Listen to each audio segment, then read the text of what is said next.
Okay, we're going to look at Angela's backstroke.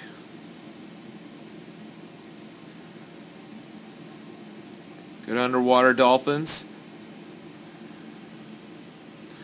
One thing that you do well is you keep the head in a steady position, but you have a bounce to the stroke, and the bounce is kind of coming from that bicycle soccer kick like we talked about, where the knee is doing most of the work.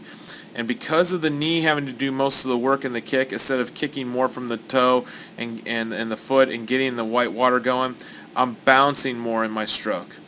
And you can see that in the upper body. The other thing is I want to make sure that when my hand enters, it's flat. It's still, it's in line with the arm. As you can kind of see there, my body is kind of tilting that way, and then it's going to tilt this way. And that's more of a sway motion, and that typically happens with people when they have kind of a bounce to their backstroke, because their legs are kind of doing a side kick, and that creates that kind of sway motion. So I just encourage you to watch a little bit more when you do some sets in terms of kick sets. Do some backstroke kick sets. Do some kick backstroke. Play around with the body position, the head position. How can I get my feet more up on top of the surface? Because you can see there with the knee, my hips have sunk, and so now my arms are doing all the work, and they're really having to overcompensate a little bit, and you can see the bend in the hand there. So those are just a few things to kind of focus on. I think you've made some great adjustments while you've been here, and I think it's just going to continue to get better as you go along. Keep up the good work. Okay, we're going to look at Angela's backstroke. Good tight streamline.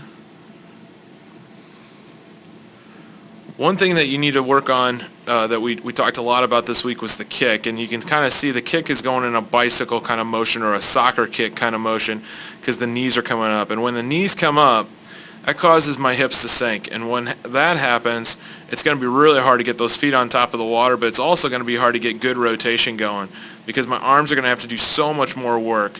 So try to play around a little bit with the head position and how that affects my body and getting it up on top of the water. Also focus a little bit more on kick sets. If you can do some backstroke kick sets where you're playing around with body position, seeing how you can get some white water up on top of the water. That's what we're really looking for. You get into more of a 200-yard backstroke, you're going to really feel it in the shoulders because of the fact that your upper body is doing all the work. You want to make sure that you're swimming in more of like a drill motion. And what I mean a drill is, as a drill bit comes down, it's rotating around. It's going in a straight line, but it's rotating around equally. And that's kind of what you want to focus on here. You want a good deep catch. That's a shallower catch. And I think by fixing the knees and getting a more compact kick, you're going to get a better, tighter backstroke. And I think it's going to be a lot more efficient for you. But great job. Keep up the good work.